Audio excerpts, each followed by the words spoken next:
Alright, let's talk about 3 game mechanics the most recent 1D&D Unearthed Arcana expert classes broke, and our proposed fixes for them. Number 1, the light weapon property. Few folks are going to argue that dual wielding needed a slight buff, but in this most recent Unearthed Arcana, it got one heck of a crazy buff. Here's the deal. Wizards of the Coast has stated that anything not specifically addressed in the Unearthed Arcana should follow the regular 5th edition rules. That means we can use the free attack granted by a weapon with the light weapon property, along with the bonus action extra attack.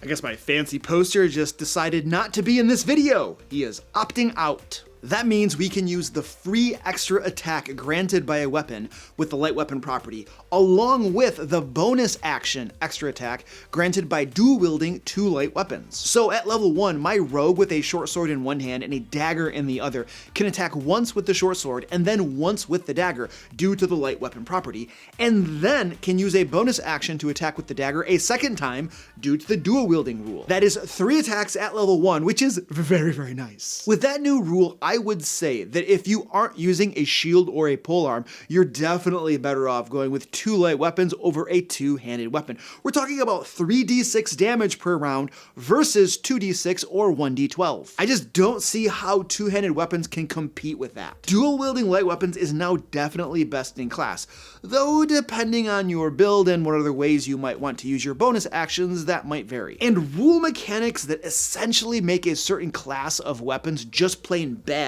and with no real upside are not good in my opinion. Of course, we don't really know if this is what Wizards of the Coast intended or if it was an oversight in their playtesting. Of course, we don't really know if this is what Wizards of the Coast intended or if it was an oversight in their playtesting because of how they're running the playtesting. This is probably a topic for a future video too, because I'm not sure that what they're doing is actually playtesting.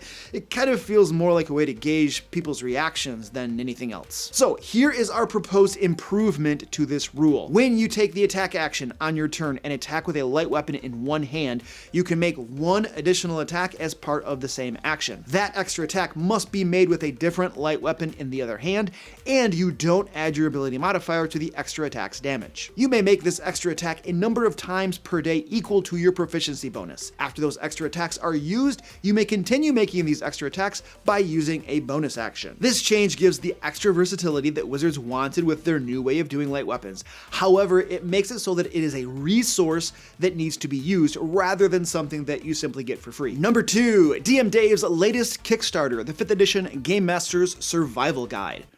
Wait, that's not right. What is going on with my teleprompter?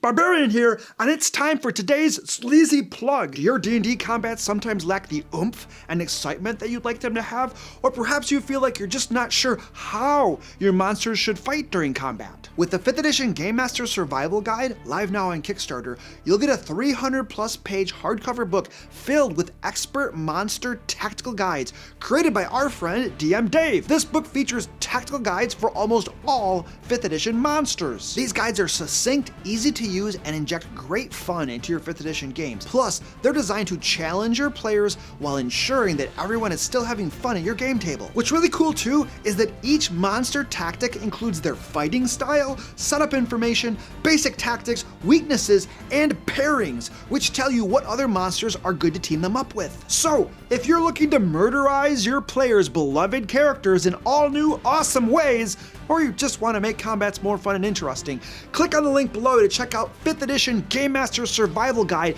on Kickstarter now. Okay, gotta go.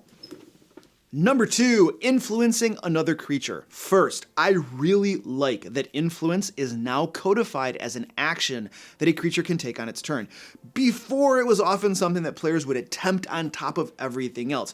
Having it called out in the rules is a great addition. And the general mechanics that the 1D&D UA established are likewise great. Creatures having attitudes that determine what they may or may not do, and how easy or hard it is to influence them makes complete sense. And honestly, I rather like that there are established difficulty classes for influencing creatures. Opposed rolls, such as the PC's persuasion check versus an NPC's insight check, never made a whole lot of sense to me, and having static DCs speeds up the game a bit. However, The DCs that they established are insanely low. I mean, honestly, they are a joke. A DC 10 check resulting in a success might as well be an auto success, no roll required. And this should be obvious to anyone who has played D&D 5th edition for at least, I don't know, a game or two. Almost every group has a social PC with a decent charisma modifier who also has proficiency in a couple social skills like persuasion or deception. So at level 1, such a character probably has a +5 modifier to persuasion, deception, etc. And on top of that, we all know that often a group works together when trying to influence a creature because they are seeking to get the social PC advantage on their roll. A player will just declare that they are helping to convince the creature, and the DM thus grants advantage on the roll. So when you have a +5 modifier and advantage, you are going to make a DC 10 check in your sleep. And a DC 20, while more challenging to hit at level 1, is still not out of the question. The solution here is simple. Increase the DCs. I think the 10 should increase to 15 and the 20 to 25. One might argue too that the DCs should scale by tier of play. Otherwise, the DC 15 or 25 becomes increasingly easier to make, and by tier 4 is once again trivial. I would go a step further and say that it should depend. Some NPCs are going to be easy to influence, while others are going to be hard to influence. I think that static DCs make sense for general run-of-the-mill NPCs such as shopkeepers, but for higher level creatures such as beholders or dragons, no, I don't think that works. But of course, that's where we come into the dungeon master being able to make those sorts of decisions and decide that for a particular NPC or creature or opponent that the DC is going to be higher. And I think that's okay, just as long as we don't get it too codified in our minds that those DCs can never change. By the way, if you're enjoying this video, please give me a thumbs up and leave a comment for the algorithm.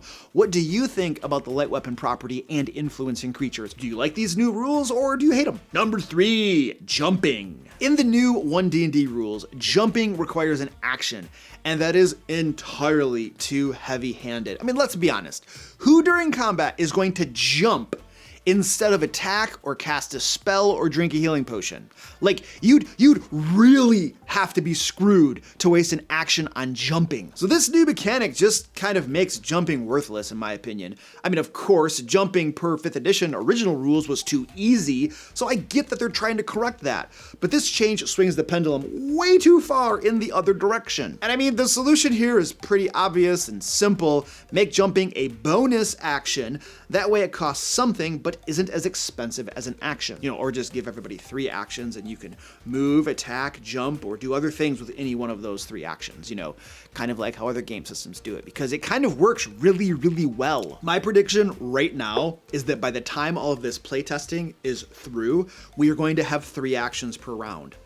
There's no more movement, there's no more bonus action, there's no more free action, interact with environment.